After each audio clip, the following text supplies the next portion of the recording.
Les captifs auxquels nous avons pour mission d'annoncer la libération aujourd'hui sont nos frères les détenus dans des conditions inhumaines, qui s'entassent dans des cellules exiguës, insalubres, surpeuplées où beaucoup sont contraints de rester debout toute la nuit, accroupis, au mieux, allongés à même le sol les uns contre les autres comme des sardines dans les boîtes. Cette situation insupportable est inadmissible et indigne d'un État qui se veut être un État de droit. On ne peut pas traiter ainsi des humains quel que soit ce qu'ils ont fait. Aussi, je lance un appel urgent et solennel aux autorités de notre pays à tous les niveaux pour que les conditions de détention soient améliorées et que la dignité et les droits fondamentaux des prisonniers soient respectés. Monseigneur Dominique Banlen-Guibil, évêque de Dapahan. Ce qui se passe est dangereux et grave. Le Togo appartient à tous les Togolais, même aux paysans dans une campagne reculée. Le Togo n'appartient pas à un petit groupe qui décide à notre place. Ce que tu décides en ma faveur sans moi,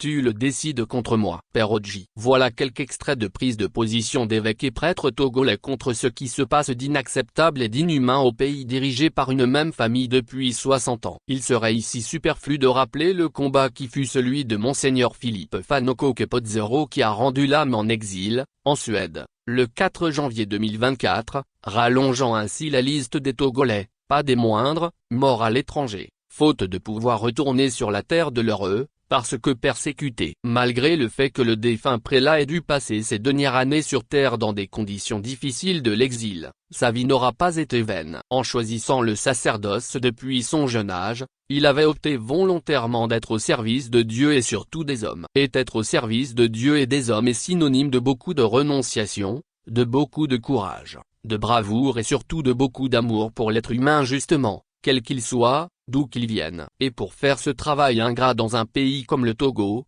avec à sa tête des soi-disant dirigeants qui ne dirigent rien, mais qui ne font que jouir du pouvoir au détriment de l'intérêt des populations, il faut être prêt à affronter les hors-la-loi gravitant autour du sérail qui n'ont pour règle que la loi de la jungle. Monseigneur Kepodzero, en décidant, en février 2020, de se jeter corps et âme pour un changement au sommet de l'État, en prenant donc clairement position pour le peuple dont les souffrances n'ont que trop duré, en créant le regroupement politique qui porte son nom, la dynamique Monseigneur Kepodzero, DMK, pour supporter son poulain Messan Abeyome Kodjo. Lors des élections présidentielles, il savait qu'il s'attirait les foudres de ceux qui n'ont jamais gagné aucune élection au Togo. Au lendemain des élections, et comme nous sommes au Togo, ce qui devait arriver arriva. Faure Gnassingbé et sa clique se donnent le score qu'ils n'ont pas acquis dans les urnes, sevrant ainsi, comme beaucoup d'autres avant lui, Abeyome Kodjo de son éclatante victoire. Philippe Fanoko Kepodzero, en homme de Dieu, amoureux de la vie humaine et de la liberté, surtout celle de ses concitoyens, décida d'affronter les tenants de la dictature Gnassingbé, conscient des conséquences qui pouvaient lui tomber sur la tête, connaissant bien les mauvaises habitudes de la maison qui ont contribué à asseoir ce régime, prêt à tout pour ne jamais partir. En s'engageant dans ce combat inégal contre un adversaire prédateur et sans vergogne, le prélat savait qu'il pouvait y laisser sa vie. Mais étant sûr d'être sur la bonne voie, car guidé par sa conviction qu'aucun être humain, quel qu'il soit, n'a le droit de faire souffrir, voire, de faire mourir d'autres êtres humains, parce que tout simplement il exerce un pouvoir politique. En homme de Dieu il a poursuivi sa mission,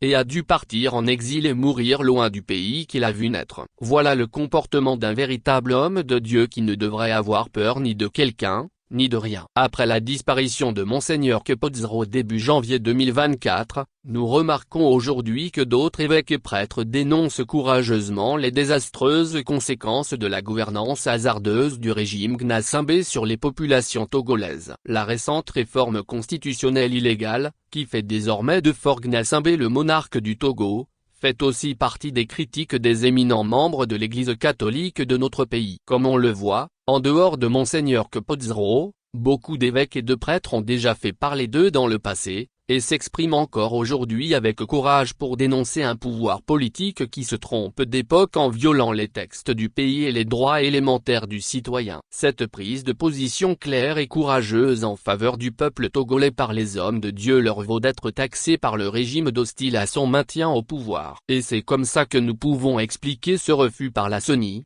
Commission électorale nationale indépendante, de l'accréditation du Conseil épiscopal Justice et Paix Togo, CEGP, pour envoyer ses 500 observateurs sur le terrain dans le cadre des élections législatives et régionales, avec des arguments à dormir debout. D'ailleurs, ce n'est pas la première fois que le pouvoir, à travers sa senie aux ordres, exprime son aversion pour les observateurs de l'Église catholique, qui pourraient chercher à voir plus clair pendant les fraudes électorales que sont les élections sous le régime Gnassingbé de père en fils.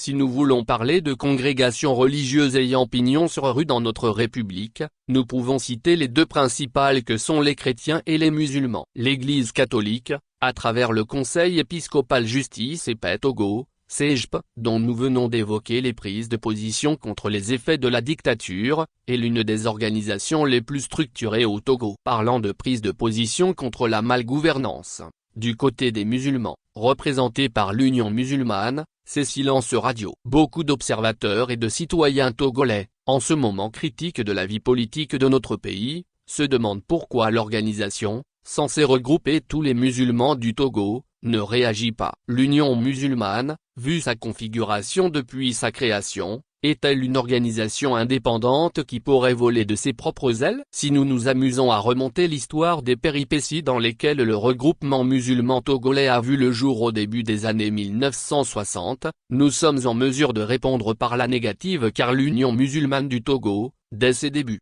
était une organisation initiée par des hommes politiques au pouvoir à l'époque, pour ne pas dire par le gouvernement d'alors. L'idée et l'initiative de la mise sur pied d'une organisation pouvant regrouper les Togolais et les Togolaises d'obédience musulmane avait germé autour des personnalités politiques comme Mama Fousseni, originaire de Sokodé, alors ministre de l'Intérieur du gouvernement Grunitzky, et Ladj Safiou, natif de Bafilo, député à l'Assemblée nationale. Cela se passait au mois d'août 1963. Les statuts furent élaborés et déposés au ministère de l'Intérieur. Ils furent approuvés par les autorités gouvernementales et le récépissé de déclaration de l'association Union musulmane togolaise fut publié au journal officiel de la République togolaise le 16 septembre 1963. Le 27 septembre 1963, le bureau fut constitué à titre définitif et à partir de cette date, l'Union musulmane du Togo avait une existence officielle. Voilà ce que nous avons pu retrouver dans les archives, à travers des amis, au cours de nos enquêtes au pays. L'Union musulmane du Togo, mal partie dès sa création pour être une organisation vraiment autonome, avait continué surtout sous Gnassingbé et Yadema à se comporter comme une aile marchande du parti au pouvoir. Comme on le voit,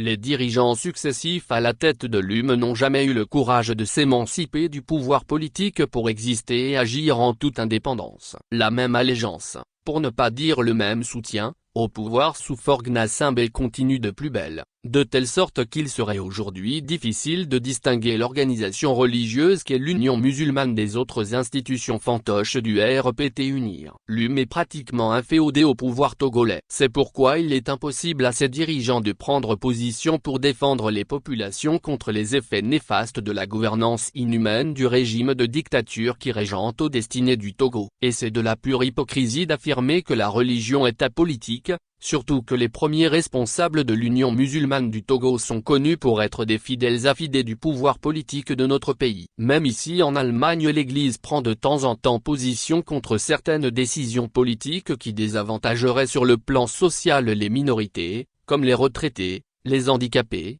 les demandeurs d'asile ou les immigrés en général. Le bien-être du citoyen doit être au centre de la mission de l'évêque, du prêtre ou de l'imam dans notre société. Cette mission devrait être encore plus importante dans une société où règne le pouvoir de dictature, donc l'arbitraire, comme au Togo. Les responsables de l'Union musulmane devraient faire preuve de courage et se débarrasser de la soif du gain facile, pour enfin se libérer de cette chape de plomb politique qui les empêche d'accomplir le travail qui devrait être vraiment le leur au profit des populations. L'Église catholique leur donne depuis des décennies un bon exemple sur ce plan.